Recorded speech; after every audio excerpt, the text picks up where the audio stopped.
गुण सम कहत बने। गूंगा व्यक्ति गुड़ खा ले और कैसे बताए कैसा लगा। बस ऐसा ही है ये भगवान का रस कि अब कहने में कैसे भी कहें हम, कितना भी कहें, लेकिन अब जो है वह तो बता नहीं सकते। वो कैसे कोई नहीं बता सकता। क्यों? क्योंकि भगवान की कथा वाणी से कहते ही वह क्या है, भगवान से हट जाता है। क्योंकि वाणी कह ही नहीं सकती, वाणी का विषय ही नहीं है। भगवान वाणी का विषय ही नहीं है, भगवान इंद्रियों का विषय ही नहीं है, भगवान मन बुद्धि चित्त का विषय ही नहीं। लेकिन कहना तो पड़ती है। तदपि कहे बिन रहा सब जानत प्रभु प्रभुता शुरू। ऐसे ही तदपि कहे बिन रहे। सब जानते हैं कि प्रभु की प्रभुता को कोई कह नहीं सकता, कोई मानव नहीं कह सकता, लेकिन तब भी बिना कहे रहा भी तो नहीं जाता। बिना कहे कोई रहा भी तो नहीं है। प्रयास पूरा किया है कि बताया जाए, ऐसे बताया जाए, ऐसे, लेकिन नहीं उसे बताया जा सकता। गूंगा गुण सम कहत बने। इदम त्वम की गति है, इसे कोई नहीं कह सकता, कोई नहीं कह सकता। तो फिर बस वो तो स्वयं में अनुभव किया जा सकता है।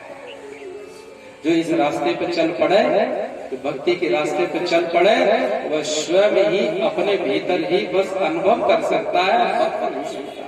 बताया कैसे? यह बात आती है तो गुरुपद पंकज सेवा तीसरी। जिसने स्वयं अमानी रह करके अपने गुरुदेव की सेवा कर ली, उसने ईश्वर को पाया। उसकी तहरी पर आकर के भगवान खड़े हो जाते हैं कि लो शबरी तुम्हारे दरवाजे पर, हमारे तुम्हारे दरवाजे पे आते तो हैं भगवान, लेकिन हम पहचान नहीं पाते हैं क्योंकि गुरु का ज्ञान नहीं है। वहां तो गुरु जी बता करके गए थे कि आपके पास आएंगे तो आप ऐसे पहचान, बताया था। उसमें यही बताया था कि सबरी मैया ने देखा था कि अब भगवान खड़े हैं, कैसे पहचाने। गुरुदेव पहले कह गए थे कि सामान्य लोग होते हैं जो, तो कह गए थे उनके हाथ तो घुटने से ऊपर ही होते हैं, लेकिन देखना उनके जो हाथ होंगे वो घुटने से नीचे, उनके हाथ विशाल।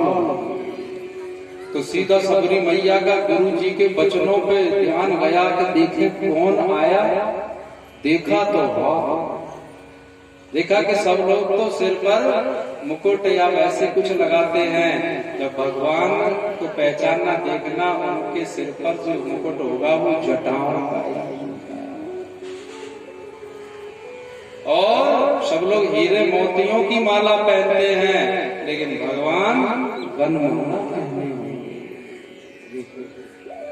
उन्होंने कहीं ऐसा ज्ञान दिया, कई बातें बताई। शबरी ने एक दृष्टि में देख करके जान लिया ये तो भगवान। जब जान लिया तब भगवान उनको नवदा भक्ति सुना। उसमें इसलिए ये गुरुपद पंकज सेवा तीसरी भक्ति अमान, जिसने सबरी मैया की तरह अमानी रह करके गुरुदेव की सेवा कर ली, उनकी गहरी पर, उनके द्वार पर भगवान स्वयं आकर प्रकट होता है। या इसे वेदांत की भाषा में कहे तो वेदांत उद्घोष करता है कि जो गुरु के चरणों की सेवा करता है उसे ही आत्मज्ञान होता है। यहाँ आत्मज्ञान, भक्ति में कहते भगवान का मिलना, और वेदांत में उसी को इस तरह परिभाषित करते हैं कि आत्मज्ञान। भगवान खड़े कहते शबरी पहली भी तुम में, दूसरी भी तुम्हारे अंदर बड़ा प्रेम है कथा में, और तीसरी तो दिखाई पड़ता है। गुरु के चरणों की सेवा तो तुमने कैसे करी है, तो एक अलग ही एक उदाहरण आपने दिया है। अमानी रह करके वो जब आपको, तो हमसे भी ज्यादा आपको ये कथा मालूम है, हम तो आप लोगों से सुनकर कहने लगते हैं कि गुरुजी को तो पता भी नहीं चला कुछ समय तक।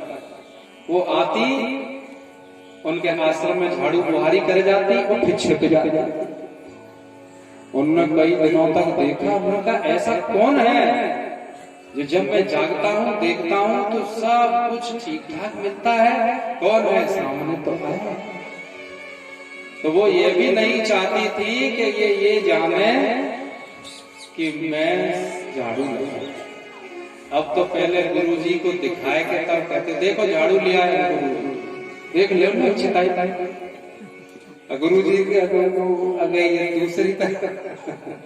दूसरी तरफ ध्यान हो गुरुजी का, तब तक वो झाड़ू फेरेगा नहीं। मैंने गुरुजी देख तो लेने अब शुरू करें। और गुरुजी ने देख लिया, आओ बेटा देख लिया हमने झाड़ू लगा हुआ, तो उन्होंने 2 झाड़ू लगाई और गुरुजी भीतर देखने लगे तो जरेगा। गुरुजी देखे तब तक ये सेवा तो अमानी रह करके कोई नाम, यदि नाम चाहते हो कि इतने ज्यादा काम किया, यह सेवा नहीं, इसमें तो फल ही मिल गया। यदि पीठ ठोक दी गुरुजी ने, शाबाश बेटा तुमने सबसे ज्यादा काम किया, तुल्य फल मिलेगा, पीठ ठोक दी। लेकिन जब कुछ नहीं, गुरुजी को पता भी नहीं हो, किसी को पता भी नहीं हो और आप उसका काम करे, आप उसको पता भी नहीं हो, बोलो तो फिर कुंभ में जब यह चलता है अन्य क्षेत्र, तो कुंभ के अन्य क्षेत्र में यह किसी के ऐसे ट्रक भर करके आते हैं अनाज के कि यह पता नहीं चलता है, कितना भी पता लगाओ कि यह ट्रक किसने भेजा है। जब धन आता है, लाख रुपए आते, करोड़ रुपए आते हैं, तो करोड़ रुपए देने वाले का यह पता नहीं चलता है कि यह कहां से आए। जब हमारी गुरु बहन दीदी माँ वृंदावन में वात्सल्य ग्राम में जो रहती हैं, जब उन्होंने वात्सल्य ग्राम का 2002 में प्रारंभ किया, 2000-2003 के बीच में, 2002-2003 के बीच के समय जब उन्होंने प्रारंभ किया तो उनके पास जमीन थी, कितनी थी? 50 एकड़। 50 तो 50 एकड़ जमीन बहुत होती। अब उन्होंने कहा इसमें बनाना, निर्माण तो शुरू करें, धन तो इसी में सब खर्च हो गया, अब इसे बनेगा कैसे? उन्होंने नक्शा भी लिख दिया। तो उन्होंने कहा हम अन्न छोड़ेंगे, जब तक यह मंदिर का निर्माण नहीं हो जाए तब तक हम अन्न नहीं ग्रहण करेंगे, ऐसा संकल्प लिया।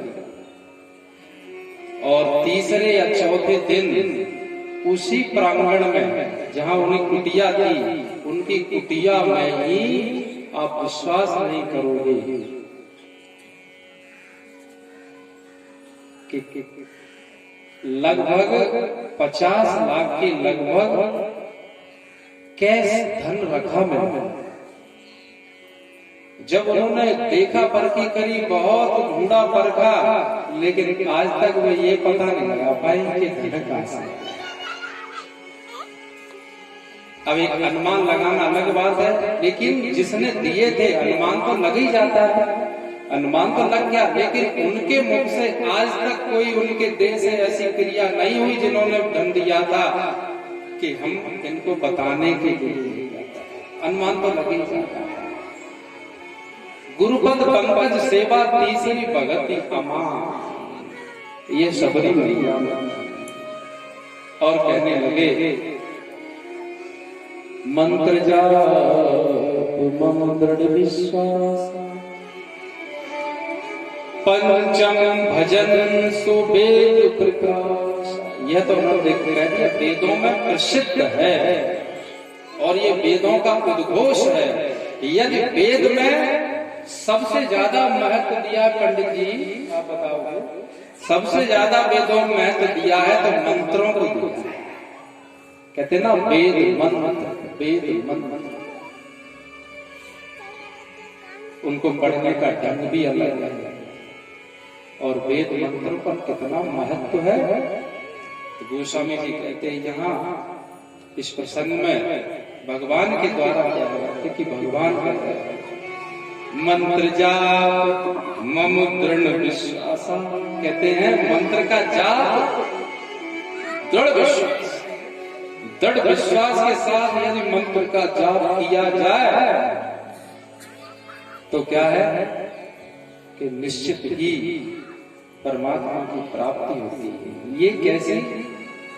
ये तो 5 ही भक्ति बताए, लेकिन हमें पता है कि आप लोग कुछ नहीं कहोगे,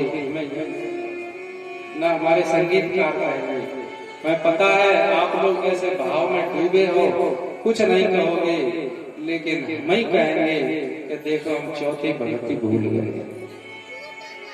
हैं।